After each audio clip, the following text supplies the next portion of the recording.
Hello everyone. PCS क्रांति के online platform पर आप सभी का स्वागत है। घटना चक्र की सीरीज में आज हमारी तीसरी क्लास है, जिसमें हम भारतीय राज्य व्यवस्था एवं शासन की घटना चक्र कर रहे हैं। और इसके पहले की 2 क्लासेस की प्लेलिस्ट बनी हुई है, आप हमारे चैनल पर जाकर उनको देख सकते हैं। इस क्लास में हम संविधान का स्रोत और प्रमुख भाग से आए हुए सवालों को सॉल्व करेंगे। चलिए अपनी क्लास शुरू करते हैं। संविधान का स्रोत। भारतीय संविधान का अधिकांश भाग भारत शासन अधिनियम 1935 से लिया गया है। ब्रिटिश संवैधानिक परंपरा से संसदीय शासन पद्धति, विधि का शासन एवं विधि की समझ क्षमता, मंत्रिमंडलीय प्रणाली, एकल नागरिकता, द्विसदनीय प्रणाली, विधायी प्रक्रिया और संसदीय विशेषाधिकार, परमाधिकार लेख आदि उपबंध लिए गए हैं। तो ब्रिटिश संविधान से हमारे जो संविधान में लिया गया है उसमें है संसदीय शासन पद्धति, विधि का शासन एवं विधि के समझ क्षमता, मंत्रिमंडलीय प्रणाली, एकल नागरिकता, द्विसदनीय प्रणाली, विधायी प्रक्रिया और संसदीय विशेषाधिकार तथा परमाधिकार लेख लिए गए हैं। अमेरिका संविधान से हमने क्या क्या लिया है, तो उसमें उद्देशिका है, विधियों के समान संरक्षण की अवधारणा, न्यायिक पुनरावलोकन, न्यायपालिका की स्वतंत्रता, मूल अधिकार, उपराष्ट्रपति का पद, राष्ट्रपति पर महाभियोग और उच्चतम न्यायालय तथा उच्च न्यायालय के न्यायाधीशों को हटाए जाने के उपबंध लिए गए हैं। आयरलैंड के संविधान से हमने नीति निर्देशक तत्व, राष्ट्रपति की निर्वाचन पद्धति, राज्यसभा में कुछ सदस्यों का नामांकन सम्मिलित है। कनाडा के संविधान में सशक्त केंद्र के साथ संघीय व्यवस्था, केंद्र द्वारा राज्यपालों की नियुक्ति, उच्चतम न्यायालय का परामर्शी न्याय निर्णय और शीर्ष शक्तियों का केंद्र में निहित होना लिया गया है। संसद के दोनों सदनों की संयुक्त बैठक, उद्देश्य की भाषा, व्यापार वाणिज्य की समागम की स्वतंत्रता तथा संवर्धित सूची की व्यवस्था ऑस्ट्रेलिया के संविधान से लिया गया है। जापान से हमने विधि द्वारा स्थापित प्रक्रिया तथा दक्षिण अफ्रीका के संविधान से संविधान संशोधन की व्यवस्था तथा राज्यसभा में सदस्यों का निर्वाचन ग्रहण किया गया है। मूल कर्तव्य तथा प्रस्तावना में न्याय, सामाजिक, आर्थिक एवं राजनीतिक के आदर्श पूर्व सोवियत संघ से लिया गया है। फ्रांस के संविधान से हमने प्रस्तावना में स्वतंत्रता, समता एवं बंधुता का आदर्श तथा गणराज्य की अवधारणा ली है। जबकि जर्मनी से संघ को आपातकालीन शक्तियां तथा आपातकाल के दौरान मूल अधिकारों के निलंबन की व्यवस्था ली गई है। इस तरह से हमारे संविधान के जो स्रोत थे हमने वो देखा। अब इससे आए हुए सवालों को देखते हैं। पहला सवाल है, भारत के संविधान में उद्देशिका का विचार लिया गया है। अभी हमने देखा यूएसए के संविधान से लिया गया है, लेकिन जबकि उद्देशिका की जो भाषा है वो ऑस्ट्रेलिया के संविधान से ली गई है। तो आप इसे ध्यान रखेंगे कि जो उद्देशिका का विचार है वो यूएसए के संविधान से लिया गया है, लेकिन जो उद्देशिका की भाषा है वो ऑस्ट्रेलिया के संविधान से लिया गया है। अगला सवाल है, भारतीय संविधान के अनुच्छेद 14 में लिखा हुआ कानून के समक्ष समानता किस देश के संविधान से लिया गया है, तो ब्रिटेन से लिया गया है। भारतीय संविधान के अनुच्छेद में दो शब्द वर्णित हैं, एक है विधि के समक्ष समता, दूसरा विधि के शासन का मूल तत्व है, विधि के समक्ष समता विधि के शासन का मूल तत्व है, जिसका तात्पर्य है कि सभी के लिए एक कानून और सभी के लिए एक न्याय तंत्र। भारतीय संविधान में यह अवधारणा ब्रिटिश संवैधानिक परंपरा से ली गई है, जबकि विधियों के समान संरक्षण की अवधारणा अमेरिका के संविधान से ली गई है। चलिए अगला सवाल देखते हैं। भारत में न्यायिक पुनरीक्षण की संकल्पना निम्नांकित देश के संविधान से ली गई है, तो संयुक्त राज्य अमेरिका से ली हुई है। भारत में न्यायिक पुनरीक्षण की संकल्पना संयुक्त राज्य अमेरिका के संविधान से ली गई है। इसका आशय है कि सर्वोच्च न्यायालय विधानों एवं आदेशों का न्यायिक पुनर्विवेचन कर सकता है तथा उन विधानों एवं आदेशों को शून्य घोषित कर सकता है जो संविधान के प्रावधानों का उल्लंघन करते हैं। अगला सवाल है, न्यायिक पुनर्विलोकन की व्यवस्था कहाँ से ली गई है, तो कहाँ पे है, तो भारत और यूएसए में है। चलिए अगला सवाल देखते हैं। निम्नलिखित में से कौन सा लक्षण भारतीय परिसंघ और अमेरिकी परिसंघ में समान रूप से पाया जाता है, तो एक ही नागरिकता, संविधान की 3 सूचियां, न्यायपालिका की वैधता। हमारे यहाँ पर एकल नागरिकता है, जबकि अमेरिका के संविधान पे वहां पर सेंटर भी नागरिकता देता है और स्टेट भी अपनी नागरिकता देते हैं। संविधान की 3 सूचियां, न्यायपालिका की वैधता, संविधान के निर्वाचन के लिए परिसंघीय उच्चतम न्यायालय। तो हमारा जो सही ऑप्शन हो जाएगा वो डी है, संविधान के निर्वाचन के लिए परिसंघीय उच्चतम न्यायालय। अगला सवाल है, भारत की संघात्मक व्यवस्था निम्नलिखित में से किस देशों से संबंधित है, तो भारत की संघात्मक व्यवस्था भारतीय संविधान में कनाडा से ली गई है। इस तरह से हमारा ए ऑप्शन सही हो जाएगा। अगला सवाल है, भारतीय संघवाद किस देश की पद्धति पर आधारित है, अभी हमने देखा कनाडा। भारतीय संविधान में राज्यों का संघ की संकल्पना को प्राप्त किया गया है। अमेरिका के संविधान से, ऑस्ट्रेलिया के संविधान से, ब्रिटिश नॉर्थ अमेरिका अधिनियम से, स्विट्जरलैंड के संविधान से। तो भारतीय संविधान में राज्यों की संघ की संकल्पना ब्रिटिश नॉर्थ अमेरिका एक्ट से प्रेरित है और इसको हम कनाडा बोलते हैं। कभी कभी ऑप्शन में कनाडा दिया रहेगा तो आप कंफ्यूज मत होइएगा। जो राज्यों का संघ की संकल्पना है वो कनाडा या फिर ब्रिटिश नॉर्थ अमेरिका अधिनियम से लिया गया है। भारत के संविधान में सम्मिलित समवर्ती सूची किस देश की देन है? तो समवर्ती सूची जो है ऑस्ट्रेलिया के संविधान से लिया गया है। इस सूची में ऐसे विषय शामिल हैं जिन पर केंद्र एवं राज्य दोनों को कानून बनाने का अधिकार है। दोनों द्वारा निर्मित कानूनों में टकराव की स्थिति में केंद्र द्वारा निर्मित कानून ही मान्य होगा। इसे 7वें अनुसूची में शामिल किया गया है। अगला सवाल देखते हैं, भारत में समवर्ती सूची की संकल्पना उद्धृत है। अभी हमने देखा ऑस्ट्रेलिया के संविधान से और ये देखिए कितनी बार पूछा गया है, मेंस 2011, 12, 14, तो आप इसे याद रखिएगा। भारत के संविधान निर्माताओं ने 7वीं अनुसूची में वर्णित समवर्ती सूची की अवधारणा को ग्रहण किया था। अभी हमने देखा ऑस्ट्रेलिया के संविधान से। भारत के संविधान में समवर्ती सूची फिर से ऑस्ट्रेलिया के संविधान से। देखिए यहाँ पे कितनी बार रिपीट हुआ है। भारतीय संविधान में राज्य के नीति निर्देशक तत्वों की संकल्पना किस देश पर आधारित है? तो ये आयरलैंड के संविधान से लिया गया है और यह भाग 4 में अनुच्छेद 36 से अनुच्छेद 51 तक उल्लिखित किया गया है। भारतीय संविधान में राज्य के नीति निर्देशक सिद्धांत की अवधारणा किस देश के संविधान से ली गई है? तो आयरलैंड के संविधान से। अगला सवाल है, राज्य के नीति निर्देशक तत्वों की व्याख्या भारतीय संविधान के पार्ट 4 में की गई है। यह व्यवस्था किस देश के संविधान में ली गई है? तो इसको थोड़ा सा लैंग्वेज को टेस्ट किए हैं, लेकिन इसमें वही पूछा गया है कि नीति निर्देशक तत्व किस देश के संविधान से लिए गए हैं? तो आयरलैंड के संविधान से लिए गए हैं। अगला सवाल है, भारतीय संविधान में अन्य देशों की संविधानों से कुछ विशिष्टताओं को लिया गया है। किस देश का राज्य के नीति निर्देशक तत्वों के निर्माण में योगदान है? तो फिर से वही पूछा है, बस लैंग्वेज को टेस्ट किया है। तो इसमें भी हमारा ऑप्शन आयरलैंड हो जाएगा, जो कि ऑप्शन बी में दिया हुआ है।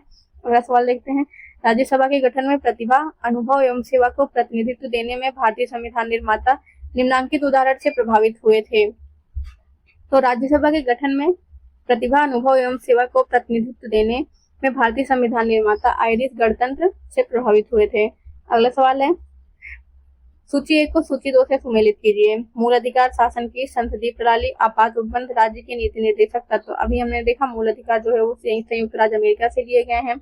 शासन की संसदीय प्रणाली यूके से ली गई है। आपात उपबंध जर्मनी से है। राज्य के नीति निर्देशक तत्व आयरलैंड से है। इस तरह हमारा 2143 ऑप्शन सी में है, तो इसलिए ऑप्शन सी सही हो जाएगा। अगला सवाल देखते हैं, निम्नलिखित में से कौन सा एक युग्म सही सुमेलित नहीं है? मौलिक अधिकार संयुक्त राज्य अमेरिका से लिए गए हैं, ये सही है। राज्य के नीति निर्देशक तत्व आयरलैंड से लिए गए हैं। केंद्र की अवशिष्ट शक्तियां, ऑस्ट्रेलिया नहीं, केंद्र की जो अवशिष्ट शक्तियां हैं वो कनाडा से ली गई हैं और आपातकालीन शक्तियां जर्मनी से। इस तरह से हमारा ऑप्शन सी सही हो जाएगा। भारतीय संविधान में कनाडा के संविधान से सशक्त केंद्र के साथ संघीय व्यवस्था, अवशिष्ट शक्तियों का केंद्र में निहित होना, केंद्र द्वारा राज्यपालों की नियुक्ति, उच्चतम न्यायालय का परामर्शी न्याय निर्णय आदि ग्रहण किए गए हैं। जबकि संसद के दोनों सदनों की संयुक्त बैठक जो और उद्देश्य की भाषा, व्यापार, वाणिज्य और समागम की स्वतंत्रता तथा समवर्ती सूची की व्यवस्था ऑस्ट्रेलिया के संविधान से ग्रहण किए गए हैं। अगला सवाल देखते हैं, सूची 1 का सूची 2 से मेल कीजिए। संवैधानिक प्रावधान दिए हैं और उनका स्रोत दिया है। तो मौलिक अधिकार अमेरिका अधिकार पत्र से लिया गया है। राज्य की नीति निर्देशक तत्व आयरिश संविधान से लिया गया है। केंद्र राज्य संबंध मंत्रिमंडलीय सरकार ब्रिटिश से और केंद्र राज्य संबंध कनाडा से। इस तरह से हमारा जो ऑप्शन हो जाएगा 4312 डी में है। इस तरह से हमारा डी ऑप्शन सही हो जाएगा। अगला सवाल है, नीचे दिए गए कोड का उपयोग करते हुए सूची 1 तथा सूची 2 को सम्मिलित कीजिए। संवैधानिक प्रावधान दिए हैं और उनका स्रोत दिए हैं। तो विधि का शासन जो है वो है इंग्लैंड से लिया। विधि द्वारा स्थापित प्रक्रिया यूएसए से ली गई है। विधि द्वारा स्थापित प्रक्रिया जापान से ली हुई है। और राष्ट्रपति की विचार राज्यपाल द्वारा विधेयक सुरक्षित रखना कनाडा से लिया हुआ है। और विस्तृत उभयनिष्ठ सूची ऑस्ट्रेलिया से ली हुई। इस तरह से हमारा जो सही ऑप्शन हो जाएगा ऑप्शन डी 2341। अगला सवाल देखते हैं, सूची 1 को सूची 2 के साथ सम्मिलित कीजिए। भारतीय संविधान के मद और जिस देशों ने अपनाया गया। तो राज्य के नीति निर्देशक सिद्धांत आयरलैंड से लिए हुए हैं। मूल अधिकार संयुक्त राज्य अमेरिका से है और संघ राज्यों की समवर्ती सूची ऑस्ट्रेलिया से है। भारत राज्यों का संघ है तथा संघ में निहित है कनाडा से लिया हुआ है। तो इस तरह के से हमारा 3, 5, 2 और 1, 3, 5, 1, 2, सॉरी 3, 5, 1 और 2 है। तो राज्य के नीति निर्देशक सिद्धांत आयरलैंड, मूल अधिकार संयुक्त राज्य अमेरिका, संघ राज्य समवर्ती सूची ऑस्ट्रेलिया से है और भारत राज्यों का संघ है वो कनाडा में है। हमारा अगला सवाल है, भारतीय संविधान में मौलिक कर्तव्यों का विचार लिया गया है। ऑप्शंस हैं अमेरिका संविधान से, ब्रिटिश संविधान से, रूस पूर्व सोवियत संघ के संविधान से, फ्रांस के संविधान से। तो हमारा सही ऑप्शन हो जाएगा रूस पूर्व सोवियत संघ के संविधान से। मूल कर्तव्य अनुच्छेद 51A में है। मूलतः अंगीकृत संविधान के भाग नहीं थे, इन्हें 42वें संविधान संशोधन 1976 द्वारा सम्मिलित किया गया है। ये मूल कर्तव्य पूर्व सोवियत संघ के संविधान से लिए गए हैं और इन मूल कर्तव्यों का जो रिकमेंडेशन किया था वो सड़सिंह कमेटी ने किया था, तो इसे आप याद रखेंगे। अगला सवाल है, कथन ए, भारत का संविधान सबसे अधिक लंबा हो गया है। कारण है, मौलिक अधिकारों का अध्याय अमेरिकी संविधान के मॉडल से लिया गया है। ऑप्शन है हमारे ए तथा आर दोनों सही है तथा आर ए की सही व्याख्या है। ए तथा आर दोनों सही है परंतु आर ए की सही व्याख्या नहीं है। ए सही है परंतु आर गलत है। ए गलत है परंतु आर सही है। इस तरह के क्वेश्चन जब भी आपको सॉल्व करने हो तो सबसे पहले आप कथन और कारण को अलग अलग देखेंगे कि क्या ये दोनों सही है। तो भारत का संविधान सबसे अधिक लंबा संविधान है, ये कथन हमारा सही है। कारण जो दिया गया है कि मौलिक अधिकारों का अध्याय अमेरिकन संविधान के मॉडल से लिया गया, तो ये भी सही है। मौलिक अधिकार हमारे संविधान में जो है वो अमेरिकी संविधान के मॉडल से लिया गया है। लेकिन क्या इसका कथन का ये कारण है कि आप इसको क्योंकि लगा के चेक करेंगे, अगर क्योंकि फॉलो हो रहा है तो कारण होगा, नहीं तो नहीं होगा।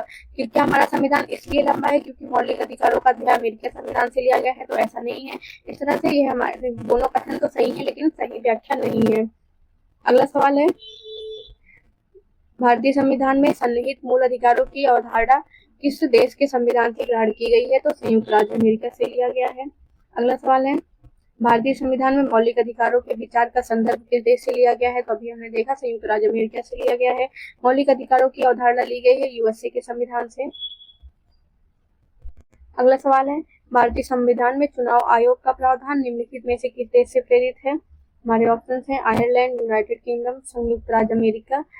उपर्युक्त में से कोई नहीं। तो भारतीय संविधान में चुनाव आयोग की अध्यक्षता करने संबंधी प्रस्ताव डॉक्टर BR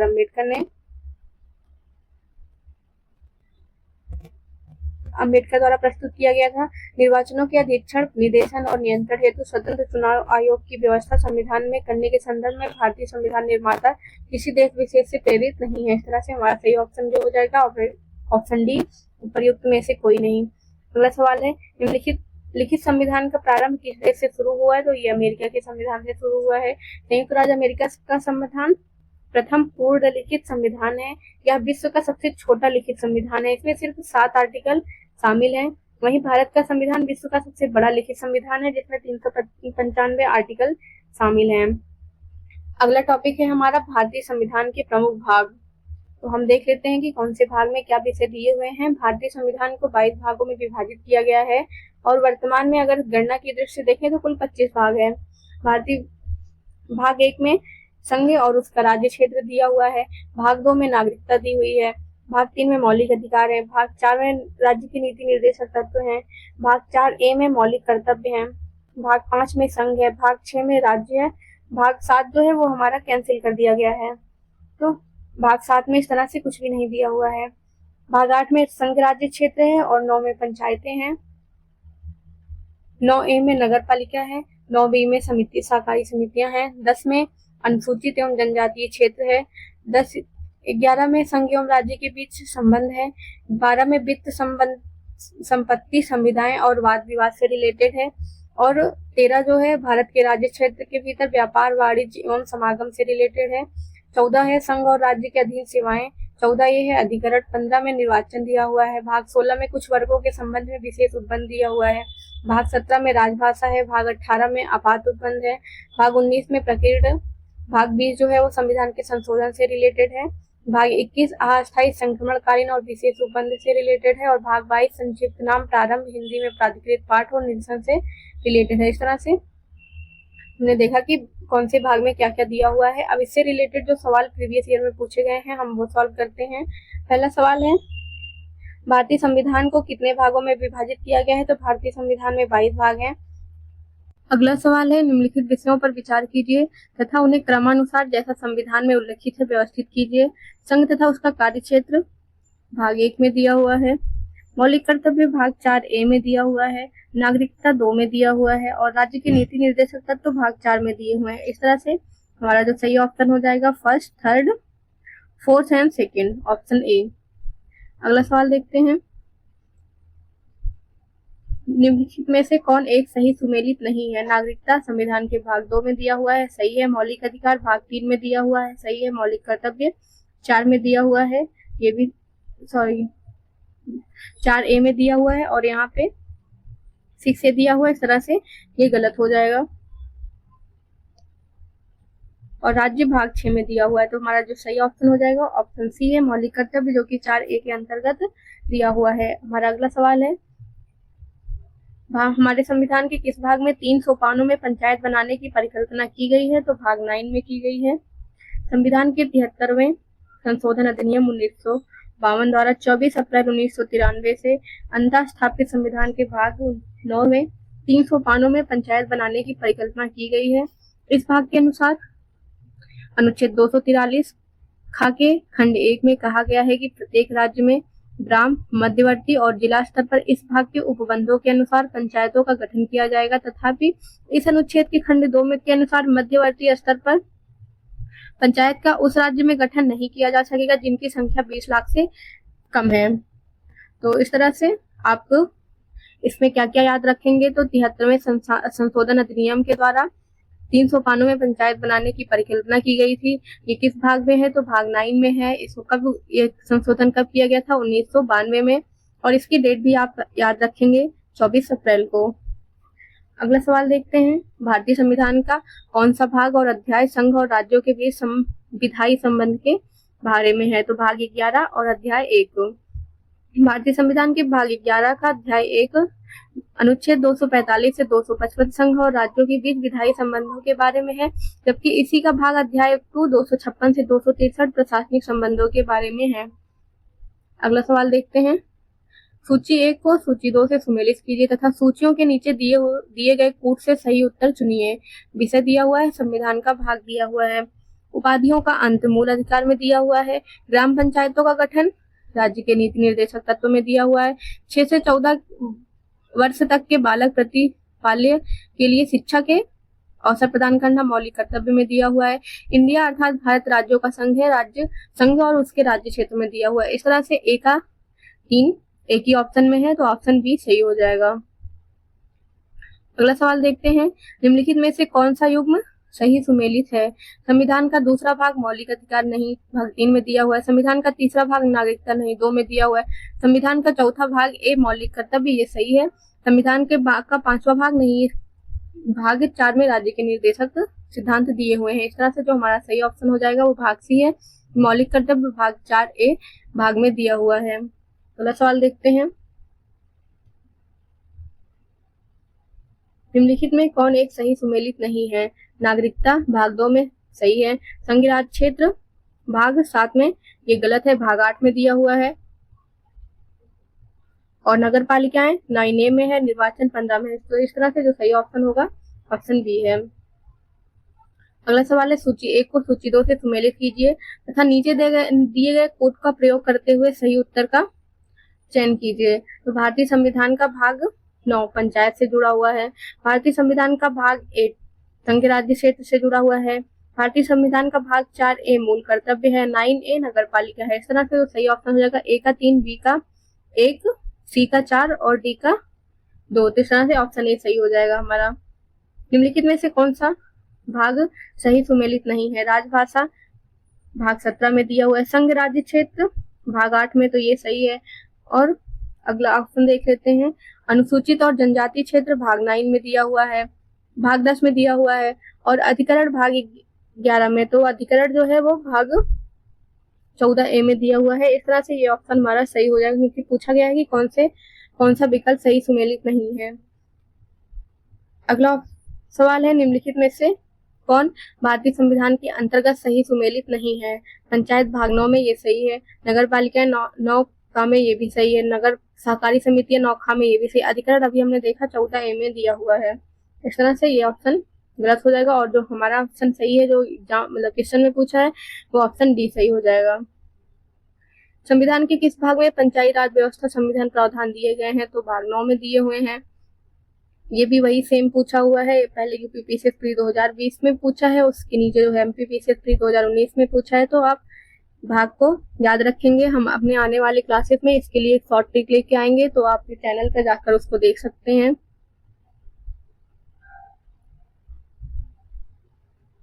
अगला सवाल है हमारा, सूची 1 को सूची 2 के साथ सुमेलित कीजिए तथा नीचे दिए गए कोड से सही उत्तर का चयन कीजिए। मौलिक अधिकार भाग 3, मौलिक कर्तव्य भाग 4 संघ भाग 8 में और आपात उपबंध संघ भाग 5 में और आपात उपबंध भाग 18 में। इस तरह से जो हमारा सही ऑप्शन हो जाएगा 2, 1, 4, 3।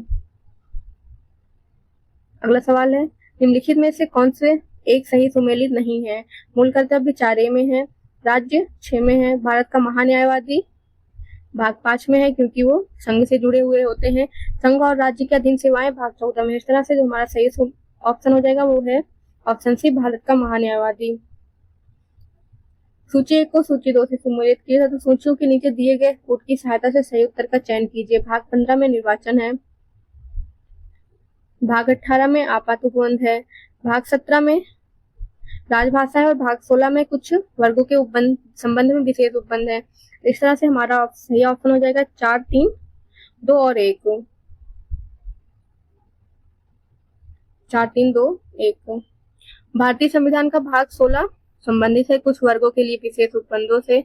अगला सवाल है, भारत के संविधान के संबंध में निम्नलिखित कथनों में से कौन से सही है? नगर पालिकाओं की शक्तियां संविधान के भाग 9A में दी गई हैं, आपात उपबंध संविधान के भाग 18 में दिए हुए हैं, संविधान के संशोधन से संबंधित उपबंध भाग 20 में दिए हुए थे, ये सारे ही सही हैं। भाग 9A में नगर पालिका दी हुई है, भाग 18 में आपात उपबंध है और भाग 20 में संविधान संशोधन से रिलेटेड है।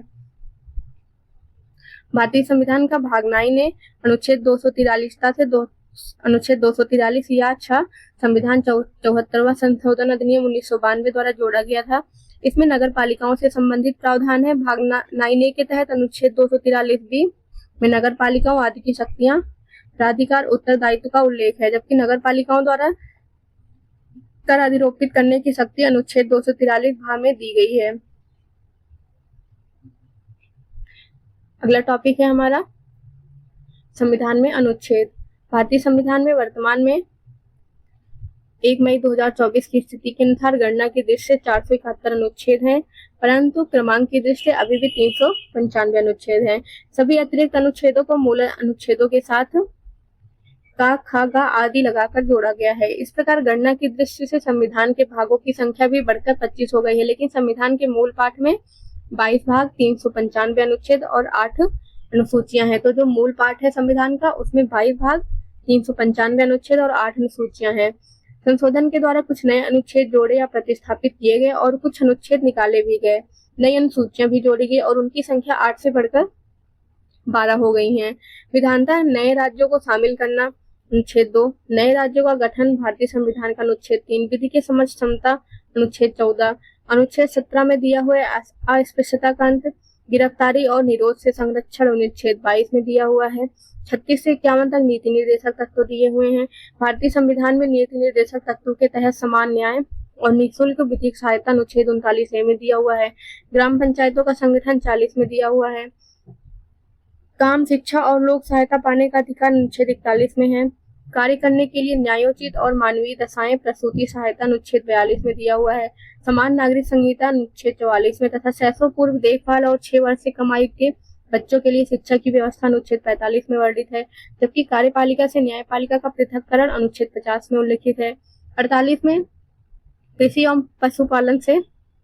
पशुपालन के संगठन से संबंधित है। अनुच्छेद 54 भारत के राष्ट्रपति का निर्वाचन, अनुच्छेद 75 प्रधानमंत्री व मंत्रिपरिषद का गठन, अनुच्छेद 76 भारत का महान्यायवादी, अनुच्छेद 78 राष्ट्रपति को जानकारी देने के संबंध में प्रधानमंत्री के कर्तव्य, राष्ट्रपति की विधेयकों पर अनुमति अनुच्छेद 111 में दिया हुआ है। अनुच्छेद 117 में प्रावधान है कि अनुच्छेद 110(1) में उल्लिखित कर संबंधी प्रावधान अर्थात कर अधिरोपण करने वाला विधेयक या संशोधन राष्ट्रपति की सिफारिश से ही पूरा स्थापित या प्रस्तावित किया जाएगा, अन्यथा नहीं। और ऐसे उत्पन्न करने वाले विधेयक राज्यसभा में पूरा स्थापित नहीं किए जाएंगे। अनुच्छेद 119 में संसद में वित्तीय कार्य संबंधी प्रक्रिया का विधि द्वारा विनियमन दिया हुआ है। अनुच्छेद 21 में उच्च न्यायालय की किसी न्यायाधीश के संबंध में संसद पर चर्चा और निर्वाचन तथा अनुच्छेद 123 में संसद के विश्रांति काल में अध्यादेश प्रख्यापित करने की राष्ट्रपति की शक्ति का उल्लेख है। अनुच्छेद 124 में सर्वोच्च न्यायालय की स्थापना और गठन का प्रावधान है। अनुच्छेद 131 में सर्वोच्च न्यायालय का आरंभिक क्षेत्राधिकार दिया हुआ है। भारत का नियंत्रक एवं महालेखा परीक्षक अनुच्छेद 148। अनुच्छेद 155 में राज्यपाल की नियुक्ति। 164 में मुख्यमंत्री एवं मंत्रिपरिषद की नियुक्ति। राज्य के महाधिवक्ता की नियुक्ति संबंधी प्रावधान अनुच्छेद 165 में है तथा राज्य विधानसभाओं की संरचना अनुच्छेद 170 में वर्णित है। अनुच्छेद 215 में उच्च न्यायालय का अभिलेख न्यायालय होना। अनुच्छेद 222 में किसी न्यायाधीश का एक उच्च न्यायालय से दूसरे उच्च न्यायालय में अंतरण। अनुच्छेद 226 में विशेष रिट जारी करने की उच्च न्यायालय की शक्ति। अनुच्छेद 227 में सभी न्यायालयों के अधीक्षण की उच्च न्यायालय की शक्ति। अनुच्छेद 245 में संसद द्वारा और राज्य विधानमंडलों द्वारा बनाई गई विधियों का विस्तार। वित्त आयोग दिया हुआ है अनुच्छेद 280 में। 312 में अखिल भारतीय सेवाएं दिया हुआ है। 315 में संघ लोक सेवा आयोग दिया हुआ है। 318 में लोक सेवा आयोग के सदस्यों और कर्मचारियों की सेवा की शर्तें के बारे में विनियमन बनाने की शक्ति निहित है। 320 में लोक सेवा आयोग के कार्य दिए हुए हैं। 323 में प्रशासनिक अधिकरण है 323A में और 324 में निर्वाचन आयोग के गठन का प्रावधान है। 330 में लोकसभा में अनुसूचित जातियों एवं अनुसूचित जनजातियों के लिए स्थानों का आरक्षण है। अनुच्छेद 332 राज्य की विधानसभाओं में अनुसूचित जातियों और अनुसूचित जनजातियों के लिए स्थानों के आरक्षण से संबंधित है। अनुच्छेद 351 में हिंदी भाषा के विकास के लिए निर्देश दिए हैं। अनुच्छेद 352 में आपातकाल की घोषणा है। इस तरह से जो इम्पोर्टेंट आर्टिकल हैं वो हमने पढ़ लिए हैं। आने वाली क्लासेस में हम अपने यूट्यूब चैनल पर इस जो इम्पोर्टेंट आर्टिकल हैं उनको शॉर्ट्स में और एक ट्रिक से आपको याद कराने के लिए क्लासेस बनाई जाएंगी जो कि हमारे चैनल पर अवेलेबल होंगी। आप उसे देख सकते हैं, उससे याद कर सकते हैं। ये जो पार्ट और शेड्यूल है इनसे सवाल बनते ही हैं, तो इसके लिए हम आपको ट्रिक प्रोवाइड करेंगे आने वाली क्लासेस में, तो आप उसको देखिएगा। चलिए इससे रिलेटेड जो सवाल आए हुए हैं प्रीवियस ईयर में हम उसको देखते हैं।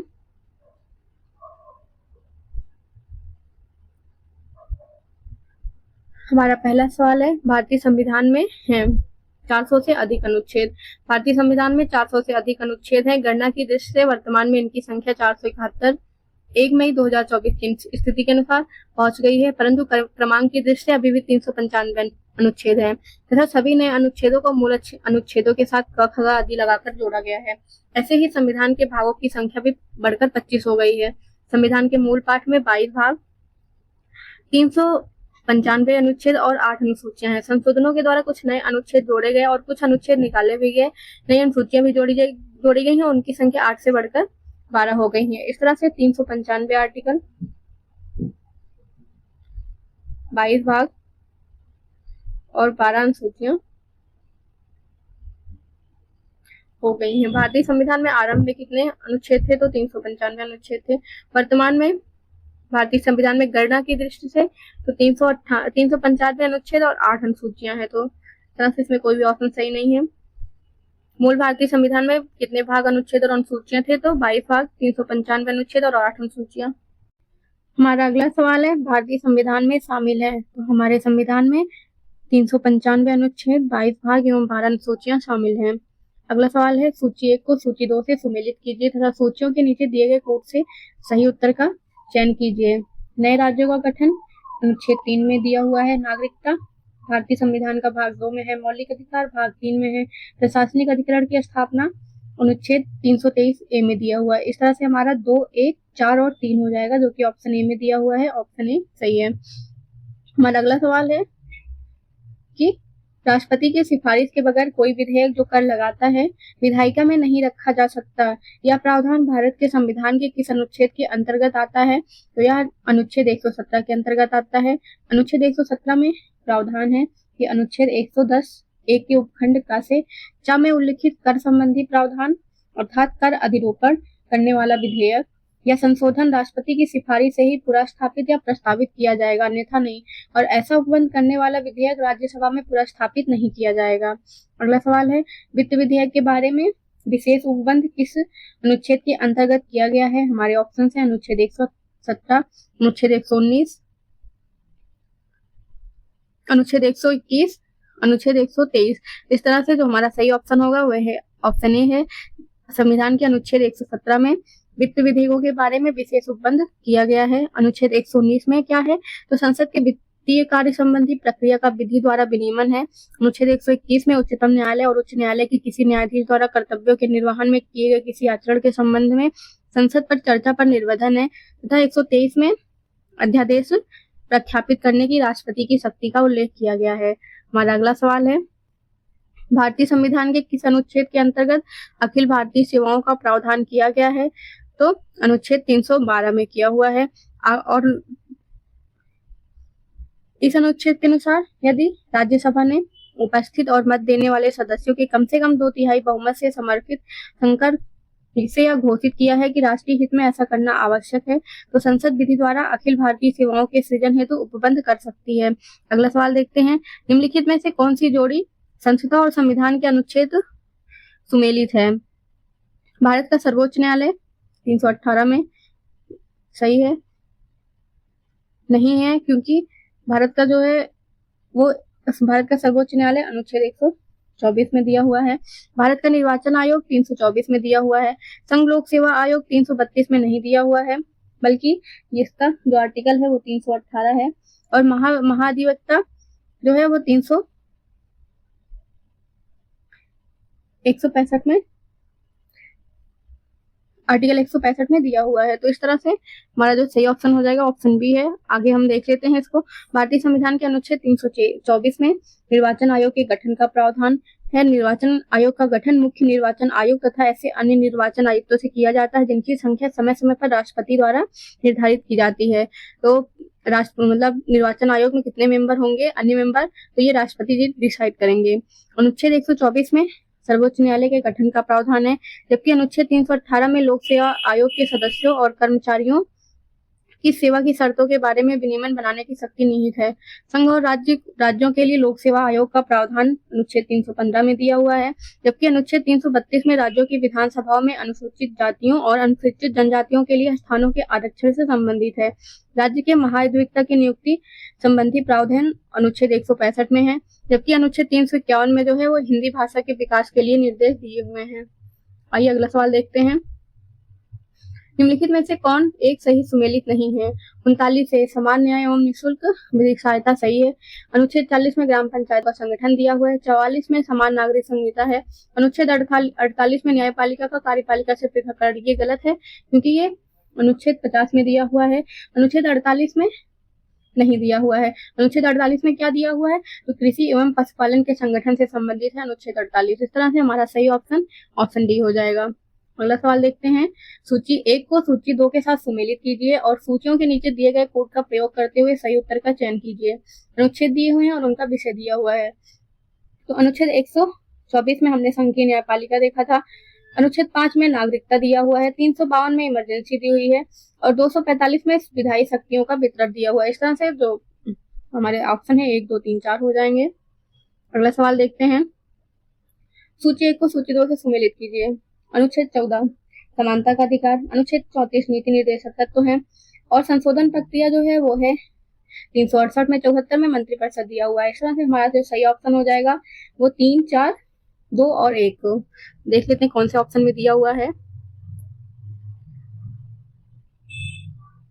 3, 4, 2, 1 ऑप्शन डी में है। इस तरह से हमारा डी ऑप्शन सही हो जाएगा। अगला सवाल है, सूची 1 को सूची 2 के साथ सुमेलित कीजिए तथा सूचियों के नीचे दिए गए कोटों का उपयोग करते हुए अपना सही उत्तर चुनिए।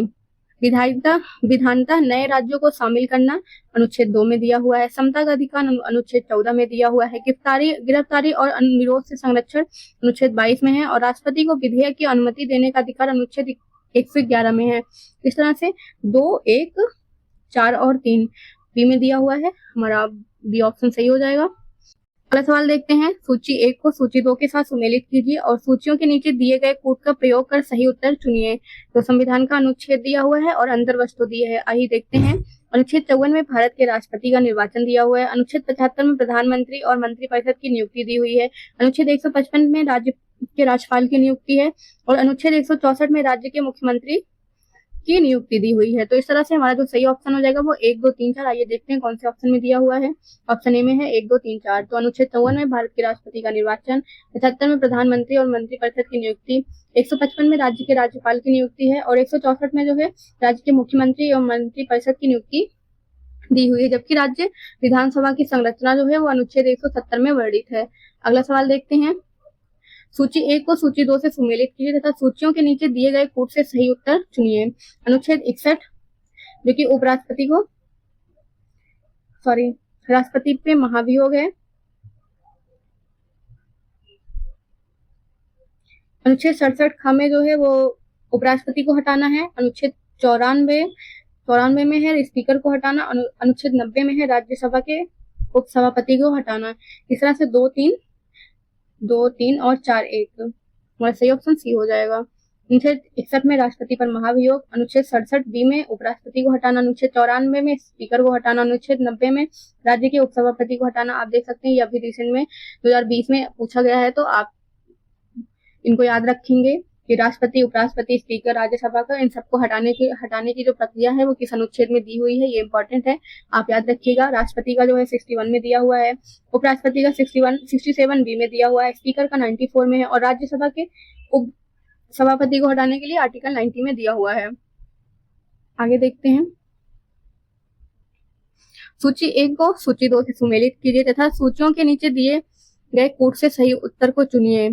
324 में निर्वाचन आयोग है, 315 में लोक सेवा आयोग है, 280 में वित्त आयोग है और 338 में राष्ट्रीय अनुसूचित जाति आयोग है। तो इस तरह से 3, 4, 2, 1 हमारा ऑप्शन ए सही हो जाएगा। ये भी अभी देखिए यूपीपीएससी प्री 2023 में पूछा हुआ है, तो इसलिए आप याद रखेंगे 324 में निर्वाचन आयोग है, 315 में लोक सेवा आयोग, अनुच्छेद 280 में वित्त आयोग, अनुच्छेद 338 में राष्ट्रीय अनुसूचित जाति आयोग। अगला सवाल देखते हैं। सूची 1 को सूची 2 से सुमेलित कीजिए तथा सूचियों से नीचे दिए गए कोड का प्रयोग कर सही उत्तर चुनिए। 323 से प्रशासनिक अधिकरण दिया हुआ है, 324 में निर्वाचन दिया हुआ है और 330 में लोकसभा के लिए अनुसूचित जाति और अनुसूचित जनजाति सदस्यों का आरक्षण दिया हुआ, 320 में लोक सेवा आयोगों के कार्य दिए हुए। इस तरह से 2, 1, 4, 3 ऑप्शन सी सही हो जाएगा। अगला सवाल देखते हैं। सूची को सूची 2 से सुमेलित कीजिए। भारत की संचित निधि वित्त आयोग 280 में दिया हुआ है, वित्तीय आपातकाल 360 में दिया हुआ है, नियंत्रक एवं महालेखा परीक्षक 148 में दिए हुए और संचित निधि 266 में दिया हुआ है। इस तरह से 1, 3, 2, 4 ऑप्शन सी सही हो जाएगा और ये अभी रिसेंट में 2024 में आया हुआ है, तो आप इसे याद रखेंगे। अगला सवाल है।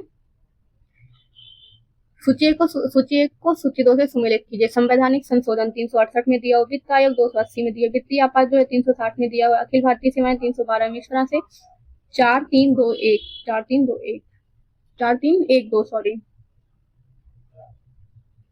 4, 3, 1, 2 ओके।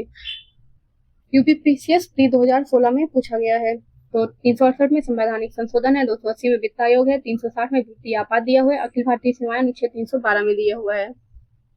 अगला सवाल देखते हैं। सूची 1 को सूची 2 से सुमेलित कीजिए तथा सूचियों के नीचे दिए गए कोड से सही उत्तर चुनिए। संस्थान दिए हुए हैं, अनुच्छेद दिए हैं। भारत का नियंत्रक एवं महालेखा परीक्षक 148 में दिया हुआ है, वित्त आयोग 280 में दिया हुआ है, प्रशासनिक अधिकरण 323 में है और संघ लोक सेवा आयोग 315 में दिया हुआ है। इस तरह से हमारा जो सही ऑप्शन हो जाएगा 3, 2, 1 3, 2, 4, 1।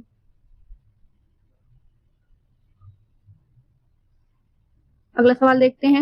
निम्नलिखित युग्मों में से कौन सा एक सही सुमेलित नहीं है? अंतर राज्य परिषद 263 जो कि सही दिया हुआ है, वित्त आयोग 280 में है, प्रशासनिक अधिकरण 323 ए में है और संघ लोक सेवा आयोग 315। इसमें सारे ऑप्शन सही हैं, इसमें इसका कोई भी मतलब गलत नहीं दिया हुआ है, तो इसमें सारे ऑप्शन सही दिए हुए हैं और ये पीसीएस 2020 में पूछा गया है। अगला सवाल देखते हैं। सूची 1 को सूची 2 से सुमेलित कीजिए। अनुच्छेद 26 धार्मिक कार्यों के प्रबंध की सुरक्षा, अनुच्छेद 40 ग्राम पंचायतों का गठन, अनुच्छेद 98 संसद का सचिवालय, अनुच्छेद 239 संघ शासित क्षेत्रों का प्रशासन। तो इन 4, 2 एंड 1 इसमें दिया हुआ है ऑप्शन ए में। अगला सवाल देखते हैं 24 से निम्नलिखित में से किसका सुमेल सही है।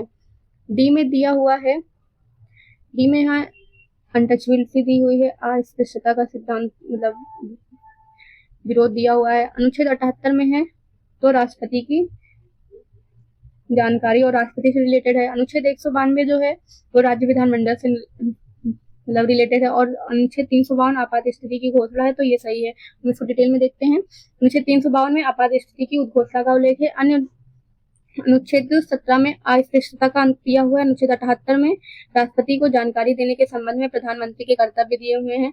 अनुच्छेद 192 में राज्य विधानमंडल के सदस्यों की निरर्हताओं और संबंधित प्रश्नों पर विचार दिया हुआ है। आगे देखते हैं सूची 1 को सूची 2 के साथ सुमेलित कीजिए तथा नीचे दिए कोटों का प्रयोग कर सही उत्तर का चयन कीजिए। 215, 222, 226 और 227। अभी हमने देखा था 226 में कुछ रीट निकालने की उच्च न्यायालय की शक्ति। तो इस तरह से अगर हम देखें कि ऑप्शन सी में तीसरा सही है तो 3 सारे में दिए हुए हैं। 222 में किसी न्यायाधीश का उच्च न्यायालय से दूसरे उच्च न्यायालय में अंतर, विशेष रीट जारी करने की उच्च न्यायालय की शक्ति, सभी न्यायालयों के अधीक्षण की उच्च न्यायालय की शक्ति। ऑप्शन ए सही हो जाएगा। इसको हम डिटेल में यहाँ देख लेते हैं और ये 2013 में पूछा गया है राजस्थान में। 215 में उच्च न्यायालयों का अभिलेख न्यायालय होना दिया हुआ है। 222 में किसी न्यायाधीश का एक उच्च न्यायालय से दूसरे उच्च न्यायालय में अंतर दिया हुआ है। 226 में विशेष रीट जारी के लिए हाई कोर्ट को दिया हुआ है और 32 में सुप्रीम कोर्ट को दिया हुआ है। 227 में सभी न्यायालयों के अधीक्षण की उच्च न्यायालय की शक्ति दी हुई है। अगला सवाल देखते हैं जो RORO 2016 में पूछा गया है। भारतीय संविधान के किस अनुच्छेद में केंद्र शासित प्रदेशों के लिए उच्च न्यायालय का प्रावधान है तो 241 में है। और आर्टिकल्स जो दिए हुए हैं उनको भी देख लेते हैं उनमें क्या क्या दिया हुआ है। तो भारतीय संविधान के भाग 8 में संघ राज्य क्षेत्रों के बारे में निम्नलिखित उपबंध हैं। अनुच्छेद 239 में संघ राज्य क्षेत्रों का प्रशासन दिया हुआ है। 240 में कुछ संघ राज्य क्षेत्रों के लिए विनियमन बनाने की राष्ट्रपति की शक्ति है। 241 में उच्च न्यायालय दिया है संघ राज्यों के लिए और 242 जो है वो कैंसिल हो चुका है। अगला सवाल देखते हैं सूची 1 को सूची 2 से सुमेलित कीजिए तथा सूचियों के नीचे दिए गए कूट से सही उत्तर का चयन कीजिए। अनुच्छेद 76 में है भारत का महान्यायवादी। 148 में है भारत का नियंत्रक एवं महालेखा परीक्षक। 75 में है केंद्रीय मंत्रियों की नियुक्ति। अनुच्छेद 131 में सर्वोच्च न्यायालय का क्षेत्राधिकार। इस तरह से 3, 1, 4 और 2 देखते हैं कौन से ऑप्शन में है। 3, 1, 4, 2 ऑप्शन बी में है। इस तरह से हमारा बी ऑप्शन सही हो जाएगा। ये मेंस 2015 में पूछा है UPPCS के। अगला सवाल देखते हैं सूची 1 को सूची 2 से सुमेलित कीजिए। विधि के सम्मुख समानता अनुच्छेद 14 में दिया हुआ है। कार्य करने का अधिकार, कार्य करने के लिए सही और मानवीय स्थितियां, बच्चों के लिए मुफ्त और अनिवार्य शिक्षा। देखते हैं 3, 4 कार्य करने का अधिकार जो है उसके बाद कार्य करने के लिए सही और मानवीय स्थितियां 42 में है। बच्चों के लिए मुफ्त शिक्षा से कुछ ऑप्शन में कुछ प्रॉब्लम है, इसको सॉल्व करते हैं कि विधि के सम्मुख समानता जो है वो 14 में दिया हुआ है। कार्य करने का अधिकार जो है वो 41 में है और कार्य करने के लिए सही और मानवीय स्थितियां अनुच्छेद 42 में दिया हुआ है। 6 वर्ष से कम आयु के बच्चों के लिए प्रारंभिक बाल्यावस्था, देखरेख और शिक्षा का उपबंध 45 में दिया हुआ है। यहाँ पर 41 ना होकर 45 होगा। इस तरह से ऑप्शन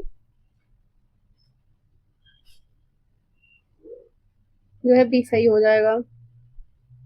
अगला सवाल देखते हैं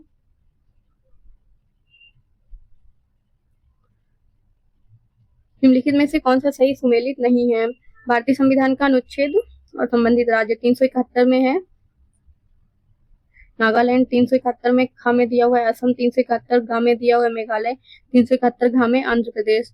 तो 371 गा में मणिपुर दिया हुआ है, यहाँ पर मेघालय नहीं रहेगा। इस तरह से ऑप्शन सी सही हो जाएगा।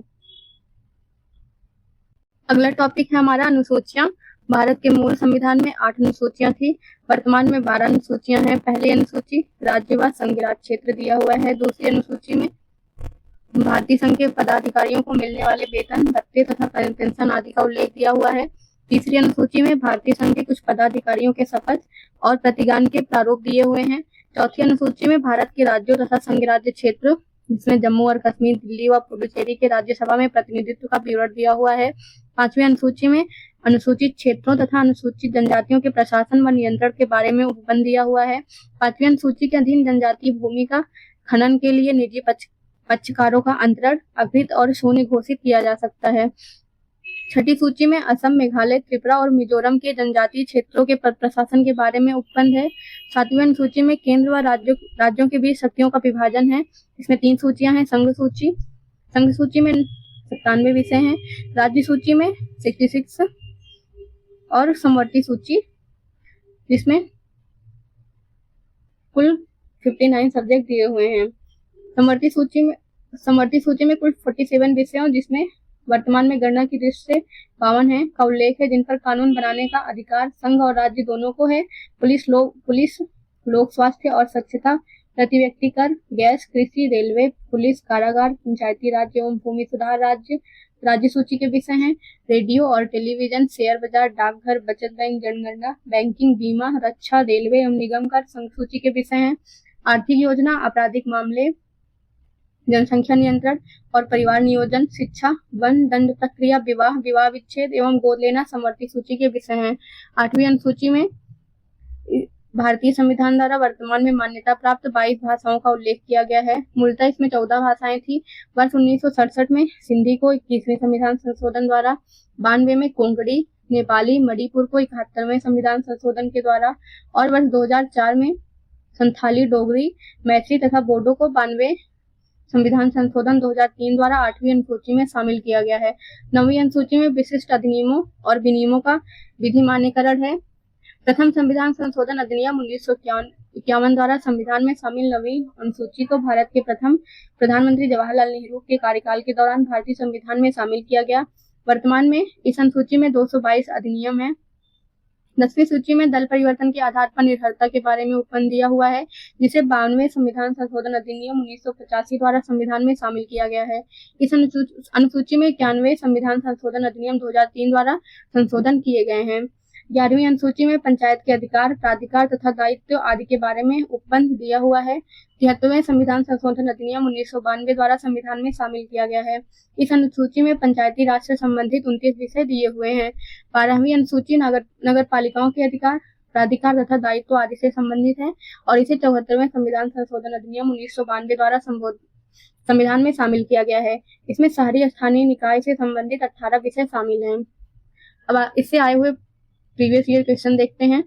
तो पहला सवाल है, भारतीय संविधान में कुल अनुसूचियां हैं। हमारे भारतीय संविधान में 12 अनुसूचियां हैं।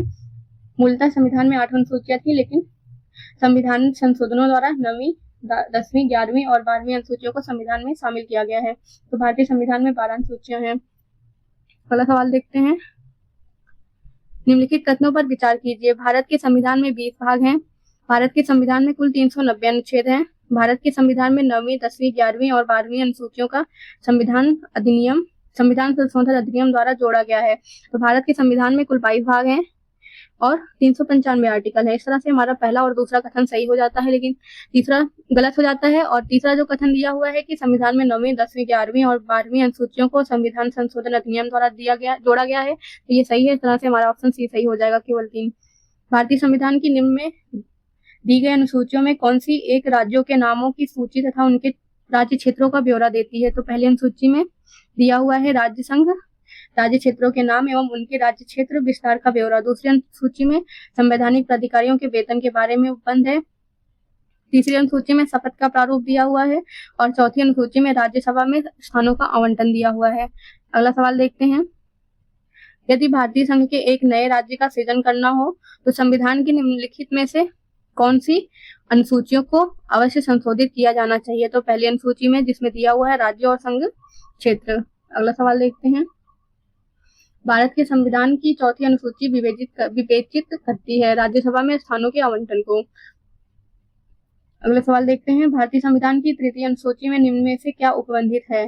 संघ के मंत्री के लिए पद की शपथ का प्रारूप, उच्चतम न्यायालय के मुख्य न्यायाधीश द्वारा ली जाने वाली शपथ का प्रारूप, भारत के राष्ट्रपति के लिए पद की शपथ का प्रारूप, संसद के सदस्य द्वारा ली जाने वाली शपथ का प्रारूप। तो इसमें पहला, दूसरा और चौथा दिया हुआ है। हमारा ऑप्शन सी सही हो जाएगा। भारतीय संविधान की तृतीय अनुसूची में शपथ या प्रतिज्ञान के प्रारूप से संबंधित है। इस अनुसूची में संघ के मंत्री, संघ के निर्वाचन के अभ्यर्थी, संसद के सदस्य, उच्चतम न्यायालय के न्यायाधीश और भारत के नियंत्रक महालेखा परीक्षक, किसी राज्य के मंत्री, राज्य विधानमंडल के निर्वाचन के अभ्यर्थी, राज्य विधानमंडल के सदस्य, उच्च न्यायालयों के न्यायाधीश। भारत की राष्ट्रपति द्वारा ली जाने वाली शपथ या प्रतिज्ञान का प्रारूप संविधान के अनुच्छेद 60 में दिया हुआ है, न कि तृतीय अनुसूची में। अगला सवाल देखते हैं।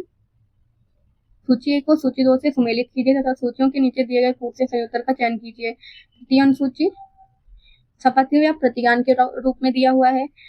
चतुर्थ अनुसूची में राज्य विधान परिषदों में स्थानों का आवंटन। सातवीं अनुसूची में दिया हुआ है संसद और राज्य विधानमंडलों द्वारा बनाई गई जाने वाली विधि की विषय सूची, और 8वीं अनुसूची में भाषाएं दी हुई है। इस तरह से हमारा सही ऑप्शन 2, 1, 4, 3 हो जाएगा। अगला सवाल है, सूची 1 को सूची 2 से सुमेलित कीजिए। संविधान की अनुसूची और विषय। चतुर्थ में दिया हुआ है राज्यसभा, षष्टम में दिया हुआ है भूमि सुधार, जनजातीय क्षेत्र, और अष्टम में भाषा और नवम में भूमि सुधार। तो इस तरह से 3, 4, 2, 1 ऑप्शन सी सही हो जाएगा। अगला सवाल देखते हैं। सूची 1 को सूची 2 से सुमेलित कीजिए। 7वीं अनुसूची में विधायी शक्तियों का विवरण दिया हुआ है। 8वीं अनुसूची में भाषाएं दी हुई हैं। 9वीं अनुसूची में कुछ अधिनियमों का विधिमानीकरण दिया हुआ है। 10वीं अनुसूची में दल परिवर्तन के आधार पर निर्भरता दी हुई है। इस तरह से 3, 1, 4 और 2 ऑप्शन सी सही हो जाएगा। अगला सवाल है, सूची 1 को सूची 2 के साथ सुमेलित कीजिए। 7वीं अनुसूची संघ, राज्य तथा समवर्ती सूचियां दी हुई हैं। 8वीं अनुसूची में भाषाएं दिया हुआ है। 9वीं अनुसूची में दल परिवर्तन, कुछ अधिनियमों का विधिमानीकरण, और 10वीं अनुसूची में दल परिवर्तन के आधार पर निर्भरता। तो 3, 1, 4, 2 ऑप्शन डी सही हो जाएगा। ऑप्शन डी सही हो जाएगा। अगला सवाल देखते हैं।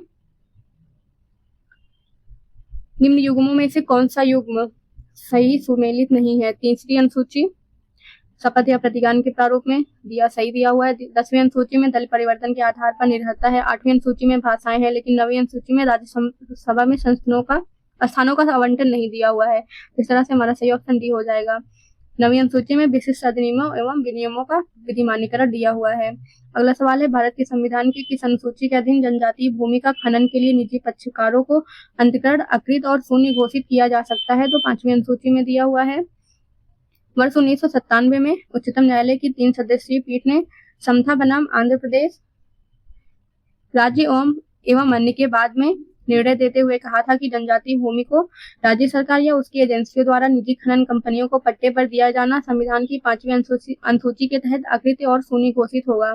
अगला सवाल है, यदि किसी विशिष्ट क्षेत्र को भारत के संविधान की 5वीं अनुसूची के अधीन लाया जाए तो निम्नलिखित में से कौन सा एक इसके परिणाम को सर्वोत्तम रूप से प्रतिबिंबित करता है? ऑप्शन है, इसमें जनजातीय लोगों की जमीनें गैर जनजातीय लोगों को अंतरित करने पर रोक लगेगी। इससे उस क्षेत्र में एक स्थानीय स्वशासी निकाय का सृजन होगा।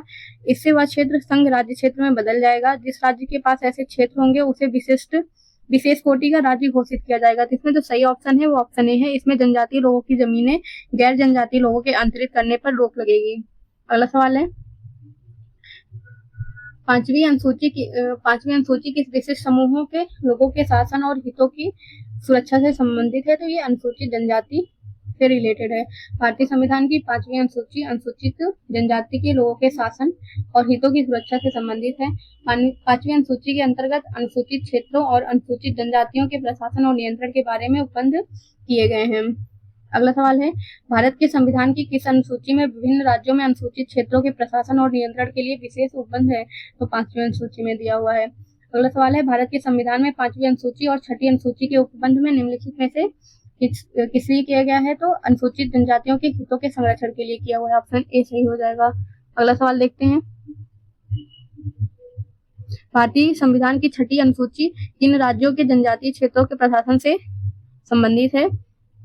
तो असम, मेघालय, त्रिपुरा, मिजोरम। इसको एम टीएम से हम याद रखते हैं। असम, मेघालय, त्रिपुरा, मिजोरम। संविधान की अनुसूची 6 इनमें से किस राज्यों में लागू नहीं होती है? तो असम, मेघालय, त्रिपुरा, यहाँ पर मणिपुर नहीं, मिजोरम है। तो ऑप्शन डी गलत हो जाएगा। भारतीय संविधान की 6ठी अनुसूची निम्नलिखित में से किन राज्यों के जनजातीय क्षेत्रों के प्रशासन से संबंधित है? तो मेघालय, त्रिपुरा और मिजोरम। भारतीय संविधान की 6ठी अनुसूची के प्रावधान निम्नलिखित में से किस राज्य पर लागू नहीं होते हैं? तो त्रिपुरा, सिक्किम, नागालैंड, उपरोक्त सभी लागू होते हैं पूछा है तो त्रिपुरा में लागू होते हैं। असम है, मेघालय, त्रिपुरा और मिजोरम। तो इस तरह से ऑप्शन ए असम त्रिपुरा सही हो जाएगा। अगला सवाल है, अनुसूचित क्षेत्रों के संदर्भ में निम्नलिखित कथनों पर विचार कीजिए। भारत का राष्ट्रपति अनुसूचित क्षेत्रों को अधिसूचित करता है। अनुसूचित क्षेत्रों वाले राज्य को जनजातीय सलाहकार परिषद का गठन करना होता है। नीचे दिए गए कूट से सही उत्तर को चुनिए। ना तो एक, ना ही दो, केवल दो, एक और दो दोनों, केवल एक। इसमें जो सही ऑप्शन है एक और दो दोनों ही सही हैं। भारतीय संविधान की 5वीं अनुसूची के भाग ग में प्रावधान है कि राष्ट्रपति अनुसूचित क्षेत्रों को अधिसूचित करता है। साथ ही राष्ट्रपति किसी अनुसूचित क्षेत्र अनुसूचित क्षेत्रों को अधिसूचित करता है। साथ ही राष्ट्रपति किसी अनुसूचित क्षेत्रों का दर्जा समाप्त भी कर सकता है। उल्लेखनीय है कि इसी अनुसूची के भाग ख के तहत अनुसूचित क्षेत्रों वाले राज्यों को जनजातीय सलाहकार परिषद का गठन करना होता है। इस तरह से दोनों कथन सत्य हैं। अगला सवाल है, भारत में अनुसूचित क्षेत्र के संबंध पर निम्नलिखित कथनों पर विचार कीजिए। किसी राज्य के भीतर किसी क्षेत्र की अनुसूचित क्षेत्र के रूप में अधिसूचना राष्ट्रपति के एक आदेश के माध्यम से होती है। दूसरा कथन है, अनुसूचित क्षेत्र के रूप में बनने वाली सबसे बड़ी प्रशासकीय इकाई जिला होती है और सबसे छोटी इकाई ब्लॉक में गांव का समूह होता है। तीसरा दिया हुआ है, संबंधित राज्यों के मुख्यमंत्रियों से अपेक्षित है कि वे राज्यों के अनुसूचित क्षेत्रों के प्रशासन के विषय में केंद्रीय गृह मंत्रालय को वार्षिक प्रतिवेदन दे। इसमें जो सही ऑप्शन है वो केवल 2 है। आइए देखते हैं, भारतीय संविधान की 5वीं अनुसूची के भाग ग में अनुसूचित क्षेत्र से संबंधित प्रावधान किया गया है। इस भाग के अनुसार अनुसूचित क्षेत्र से तात्पर्य ऐसे क्षेत्र से है जिन्हें राष्ट्रपति आदेश द्वारा अनुसूचित क्षेत्र घोषित करे। अतः कथन 1 सत्य है। अनुसूचित क्षेत्रों के रूप में बनने वाली सबसे बड़ी प्रशासकीय इकाई जिला होती है और सबसे छोटी इकाई ब्लॉक में गांव का समूह होता है।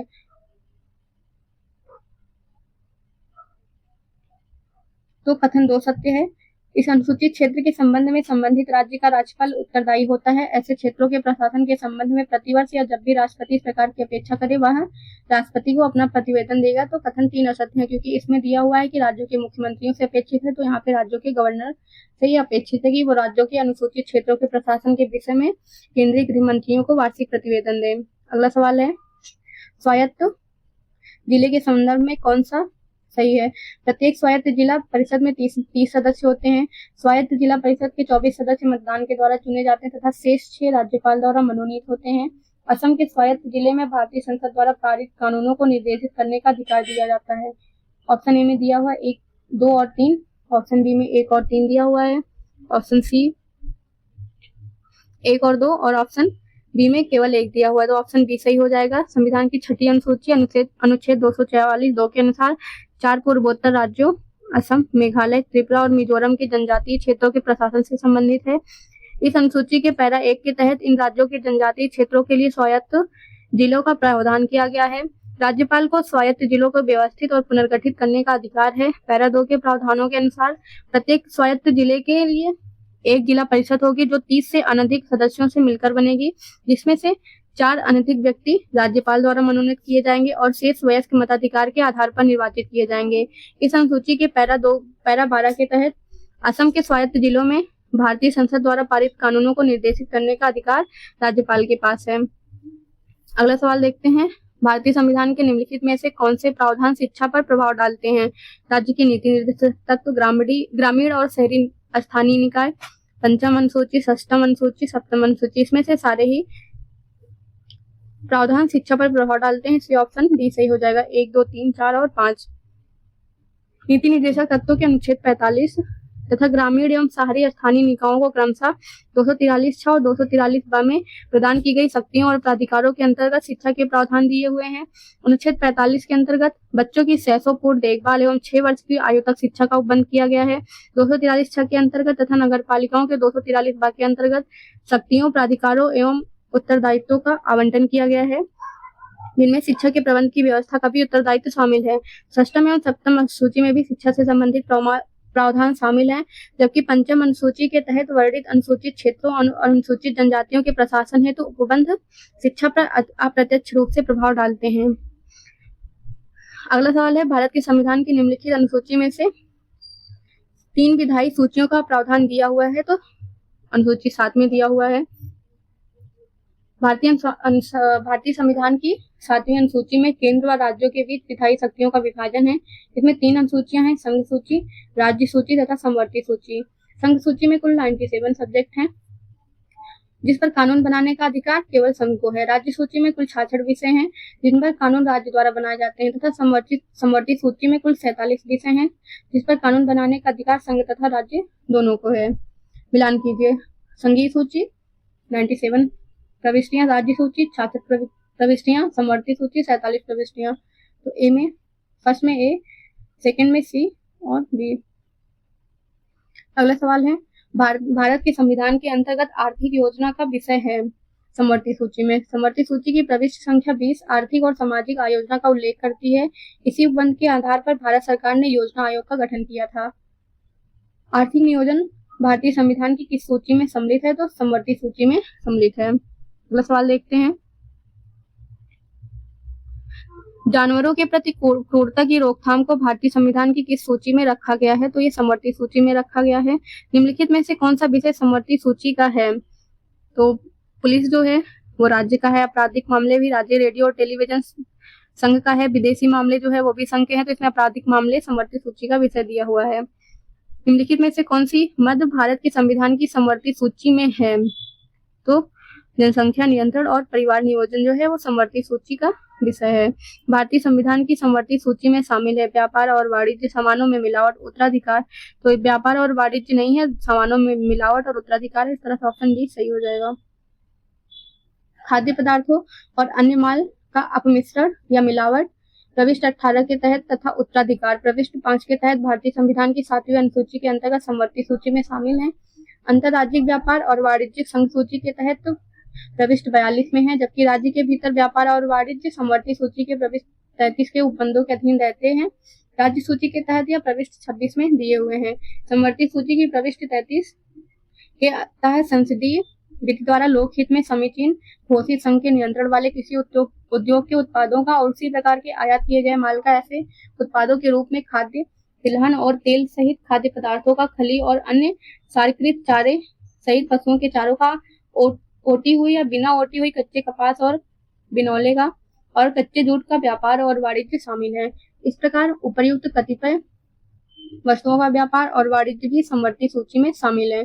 तथापि उत्तर प्रदेश लोक सेवा आयोग द्वारा जारी उत्तर कुंजी में अंतरराज्यिक और राज्य के भीतर व्यापार और वाणिज्य को क्रमशः संघ सूची और राज्य सूची में शामिल किया गया है। तो इस तरह से ऑप्शन डी सही है। तो अगला सवाल है, निम्नलिखित में से कौन सा सही सुमेलित नहीं है? सार्वजनिक स्वास्थ्य एवं स्वच्छता राज्य सूची में दिया हुआ है। जनगणना संघ सूची का विषय है। राज्यसभा में सीटों का बंटवारा 4थी अनुसूची में दी हुई है। तो इस तरह से ऑप्शन सी सही नहीं है। दल बदल विरोध 10वीं अनुसूची में दिया हुआ है। अगला सवाल है, निम्नलिखित में से कौन सा विषय समवर्ती सूची में है? तो शिक्षा जो है वो समवर्ती सूची का विषय है।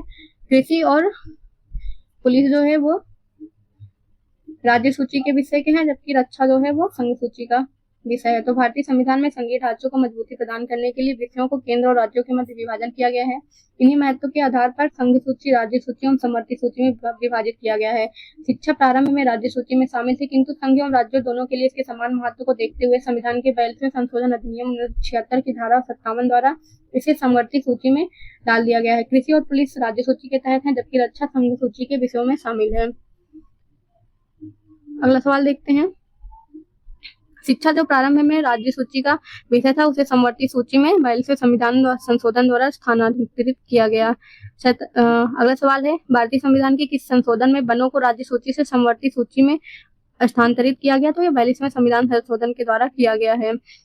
अगला सवाल है, भारत के संविधान के अंतर्गत विषय तथा संबंधित सूची के विषय में निम्न युग्मों पर विचार कीजिए। वन समवर्ती सूची कौन से एक सुमेलित नहीं है पूछा है।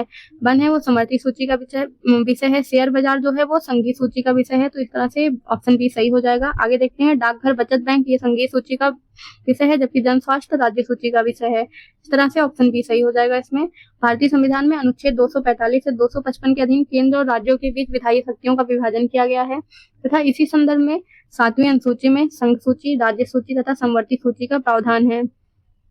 इसमें वन समवर्ती सूची में, जन स्वास्थ्य राज्य सूची में तथा शेयर बाजार और डाकघर बचत बैंक संघीय सूची में शामिल है। अगला सवाल देखते हैं, केंद्र सूची केंद्र सूची में जो है जनगणना दिया हुआ है। राज्य सूची में पुलिस और सार्वजनिक व्यवस्था दी हुई है। समवर्ती सूची में जनसंख्या नियंत्रण और परिवार नियोजन है, जबकि अवशिष्ट विषय जो है वह अंतरिक्ष और अनुसंधान दिए हुए हैं। तो इस तरह से 3, 1, 4, 2 ऑप्शन ए सही हो जाएगा हमारा। भारतीय संविधान की सातवीं अनुसूची के अंतर्गत संघ सूची में निम्नलिखित में से किसका उल्लेख नहीं है? तो बैंकिंग का है, बीमा का है, जनगणना का है, लेकिन गैस का उल्लेख नहीं दिया गया है। अगला सवाल है, निम्नलिखित में से कौन सा विषय भारतीय संविधान की संघ सूची से संबंधित नहीं है? रक्षा है, वैदेशिक मामले भी हैं, रेलवे है, लेकिन कृषि जो है वो राज्य सूची का विषय है। अगला सवाल है, भारतीय संविधान की 7वीं अनुसूची के अंतर्गत राज्य सूची में निम्न में से किसका उल्लेख है? शिक्षा जो है वो समवर्ती सूची का विषय है। विद्युत जो है वो रेलवे संघ सूची का विषय है, और विद्युत के उपभोग या विक्रय पर कर राज्य सूची में शामिल है, जबकि शिक्षा, विद्युत एवं वन समवर्ती सूची में शामिल है। इस तरह से सही ऑप्शन रेलवे पुलिस हो जाएगा। निम्नलिखित में से कौन राज्य सूची में है? Railway police.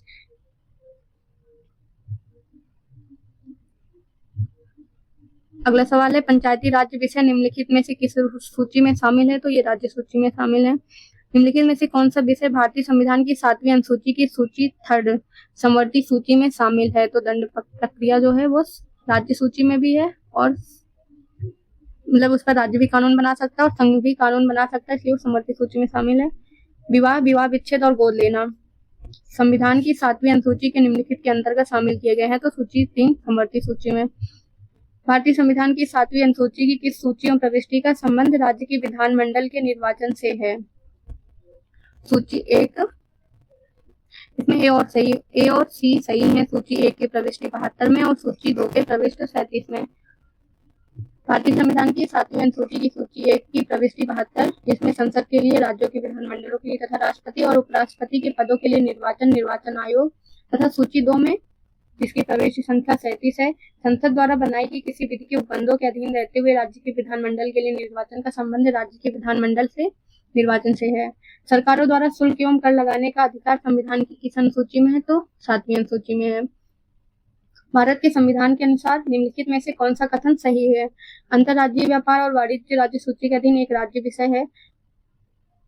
अंतर्राज्यीय प्रवासन राज्य सूची के अधीन एक राज्य विषय है। अंतर्राज्यीय संगरोध संघ सूची के अधीन एक संघ विषय है। निगम कर राज्य सूची के अधीन एक राज्य विषय है। तो इसमें जो सही ऑप्शन है वो सी है, अंतर्राज्यीय संगरोध संघ सूची के अधीन एक संघ विषय है।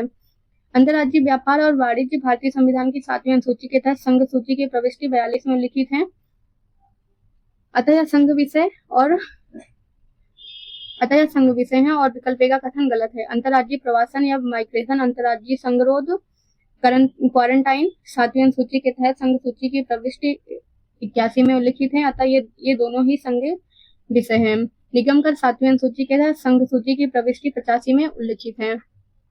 अगला सवाल है, भूमि सुधार के विषयों के अंतर्गत आते हैं। तो भूमि सुधार जो है वो राज्य सूची का विषय है। अगला सवाल देखते हैं, किस प्रधानमंत्री के कार्यकाल के दौरान भारत के संविधान में 9वीं अनुसूची को पुनः स्थापित किया गया? तो जवाहरलाल नेहरू के समय में किया गया था। भारत के प्रथम प्रधानमंत्री जवाहरलाल नेहरू के कार्यकाल के दौरान भारत के संविधान में 9वीं अनुसूची को पुनः स्थापित किया गया। 9वीं अनुसूची को प्रथम संविधान संशोधन अधिनियम 1951 के द्वारा संविधान में जोड़ा गया था तथा इसके अंतर्गत शामिल किए जाने वाले अधिनियमों और विनियमों के विधि मान्यकरण और उन्हें न्यायिक उन्मुक्ति प्रदान करने का उपबंध किया गया है। इसका मुख्य उद्देश्य तत्कालीन समय में जमींदारी उन्मूलन हेतु निर्मित किए जाने वाले भूमि सुधार कानूनों को न्यायालय में चुनौती दिए जाने से रोकना था। अगला सवाल है, राज्य भूमि सुधार अधिनियमों को संवैधानिक सुरक्षा प्रदान करने हेतु शामिल किया गया है। तो 9वीं अनुसूची की गई है। निम्नलिखित कथनों पर विचार कीजिए। भारत की संसद किसी कानून विशेष को भारत के संविधान की 9वीं अनुसूची में डाल सकती है। 9वीं अनुसूची में डाले गए किसी कानून की वैधता का परीक्षण किसी न्यायालय द्वारा नहीं किया जा सकता एवं उसके ऊपर कोई निर्णय भी नहीं किया जा सकता। उपर्युक्त कथनों में से कौन सा सही है? तो केवल एक सही है। भारतीय संविधान संशोधन अधिनियम 1951 के जरिए संविधान में 9वीं अनुसूची तथा अनुच्छेद 31A और 31B जोड़े गए। संसद द्वारा विधि विशेष को 9वीं अनुसूची में रखा जा सकता है जिन्हें न्यायिक समीक्षा से बचाव दिया जाना आशायित हो। वर्तमान में 9वीं अनुसूची में ऐसे 228 विधियां शामिल हैं।